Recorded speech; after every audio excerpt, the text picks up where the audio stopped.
Página de abertura.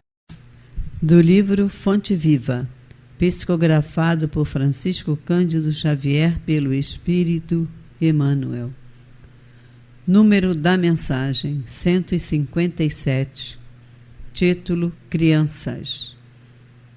Vede, não desprezeis alguns destes pequeninos. Jesus, Mateus 18, 10. Quando Jesus nos recomendou não desprezar os pequeninos, esperava de nós não somente medidas providenciais alusivas ao pão e à vestimenta. Não basta alimentar minúsculas bocas famintas ou agasalhar corpinhos enregelados.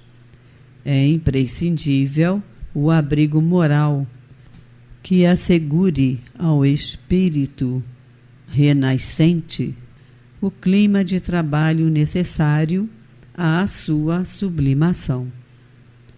Muitos pais garantem o conforto material dos filhinhos, mas lhes relegam a alma a lamentável abandono.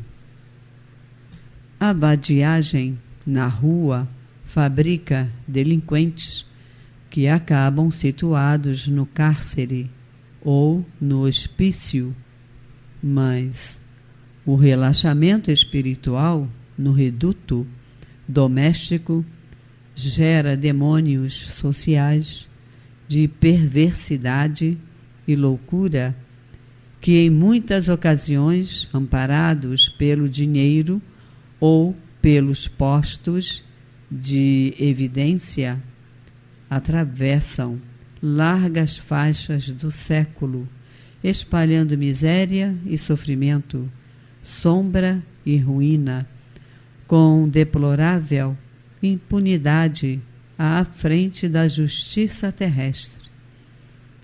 Não desprezes, pois, a criança, entregando-a aos impulsos da natureza animalizada. Recorda que todos nos achamos em processos de educação e reeducação diante do Divino Mestre. O prato de refeição é importante no desenvolvimento da criatura. Todavia, não podemos esquecer que nem só de pão vive o homem. Lembremo-nos da nutrição espiritual dos meninos através de nossas atitudes e exemplos, avisos e correções em tempo oportuno, de vez que desamparar moralmente a criança nas tarefas de hoje será condená-la ao menosprezo de si mesma nos serviços de que se responsabilizará amanhã. Emmanuel. E agora, a palestra. Caros irmãos de jornada, vamos dar sequência ao estudo sistematizado de um Livro dos Espíritos, realizado pelo Grupo Espírita Francisco de Assis, através de encontros virtuais que nos unem semanalmente. Na qualidade de estudo sistematizado, é muito proveitoso o acompanhamento, na medida em que há uma sequência dos temas e, no caso de O Livro dos Espíritos, de perguntas, organizadas por Allan Kardec de forma sistemática e lógica, facilitando o entendimento dos assuntos.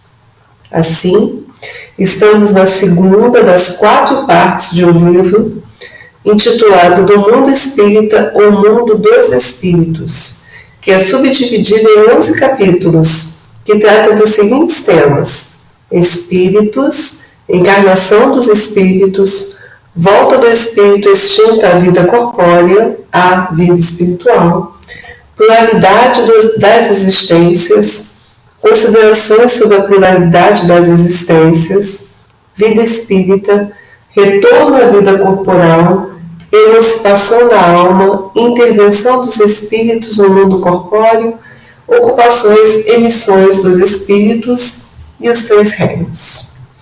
Hoje nós vamos estudar as questões 347 a 351, do capítulo 7, que trata da volta do espírito à vida corporal, especificamente relativo ao subtítulo União da Alma e do Corpo e Aborto.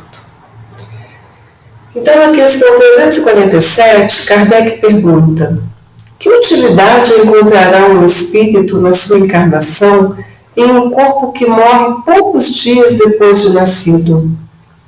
Os espíritos respondem que o ser não tem, então, consciência plena de sua existência. A importância da morte é quase nenhuma. Frequentemente é, como já dissemos, uma prova para os pais. Kardec continua na questão 348. Sabe o espírito previamente que o corpo da sua escolha não tem probabilidade de viver? Os espíritos esclarecem que o espírito sabe-o algumas vezes, mas se nessa circunstância de não ter uma probabilidade de viver por um período mais longo, um curto período apenas, reside o motivo da sua escolha, ou seja, desse corpo, isso significa que o espírito está fugindo à prova, quer dizer, que ele não deseja reencarnar. Kardec então questiona, na questão 349, quando falha, por qualquer causa, a encarnação de um espírito, é ela suprida imediatamente por outra existência? E os espíritos informam que nem sempre o é imediatamente. Faz-se necessário dar ao espírito tempo para proceder à nova escolha, a menos que a reencarnação imediata corresponda à anterior determinação. Então Kardec indaga na questão 350. Uma vez unido ao corpo da criança e quando já lhe não é possível voltar atrás, sucede alguma vez deplorar o espírito a escolha que fez? Os espíritos então respondem perguntando. Perguntas se como homem se queixa da vida que tem? Se desejaria que fosse outra ela? Sim. Se arrepende da escolha que fez? Não. Pois não sabe ser sua, ter sido a sua escolha. Depois de encarnado, não pode o espírito lastimar uma escolha de que não tem consciência.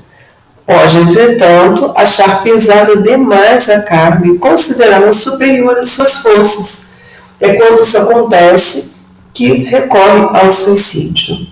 Quer dizer, no momento da encarnação, então, nós, espíritos encarnados, nós esquecemos o passado. Então, a programação de reencarnar, enfim, é esquecida. Por esse motivo, nós não podemos nos queixar da nossa escolha, porque, a rigor, nós não acreditamos que a escolhemos. Aí nós vamos fazer uma menção à Revista Espírita, de novembro de 1858, porque essa resposta acabou com a palavra suicídio, Quando o espírito entende que a carne está superior às suas forças. Então, no estudo lá da Revista Espírita de novembro de 1858, que trata dos problemas morais, há a transcrição de perguntas dirigidas a São Luís, através de um médium falante evidente, durante a sessão realizada em 12 de outubro de 1858, ocorrida na Sociedade Parisiense de Estudos Espíritas. Tendo referido o espírito esclarecido que o espírito, quando se suicida, está superexcitado, com a cabeça transtornada, e realiza esse ato sem ter conhecimento do que faz, ao passo que lhe fosse dado raciocinar, não veríamos tantos suicídios. Destacando que o instinto do homem leva-o a defender a própria vida. Qualquer ser vivo tem intuitivamente o instinto de se defender, de preservar a própria vida. Então, alguém que chega a essa decisão extrema, muito triste, com muitas consequências, nós devemos sempre procurar estar alerta, se tem algum conhecido, se tem algum amigo, alguém no trabalho, alguém na família, que está deprimido, que está com um comportamento diferenciado, para que a gente possa ouvir essa pessoa, para que a gente possa estender a mão, ajudar, indicar uma leitura, né, salutar, indicar uma palestra, enfim, procurar auxiliar esse irmão em dificuldade, né, uma música elevada, enfim.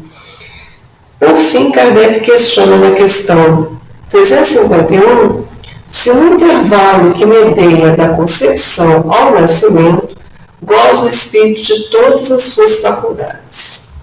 Ao que os espíritos esclarecem que, mais ou menos, conforme o ponto desse intervalo em que se acha, porquanto ainda não está encarnado, mas apenas ligado. A partir do instante da concepção, começa o espírito a ser tomado de perturbação, que o adverte que lhe soou o momento de começar nova existência corpórea. Essa perturbação cresce de contínuo até ao nascimento. Seu estado, o estado do espírito nesse período, é quase idêntico ao de um espírito encarnado durante o sono. À medida que a hora do nascimento se aproxima, suas ideias se apagam, assim como a lembrança do passado, do qual deixa de ter consciência na condição de homem logo que entra na vida. Essa lembrança, porém, lhe volta pouco a pouco ao retornar ao estado de espírito. Aí a gente trouxe aqui uma questão que já foi estudada, mas aquelas pessoas que não conseguiram acompanhar o estudo, a questão 258, a Kardec pergunta quando na erraticidade, ou seja, quando o espírito está desencarnado na vida espiritual, antes de começar nova existência corporal, tem o espírito consciência e previsão do que lhe sucederá no curso da vida terrena? E aí os espíritos esclarecem que ele próprio, ou seja, o espírito escolhe o gênero de provas porque há de passar. E nisso consiste o seu livre-arbítrio. Eles continuam dizendo, Kardec pergunta, se não é Deus então que lhe impõe as tribulações da vida como castigo. E os espíritos respondem que nada ocorre sem a permissão de Deus, porquanto foi Deus que estabeleceu todas as leis que regem o universo. Dando ao espírito a liberdade de escolher, Deus lhe deixa a inteira responsabilidade de seus atos e das consequências que estes tiverem. Nada lhe estorva o futuro. Aberto se lhe acham assim o caminho do bem como o caminho do mal.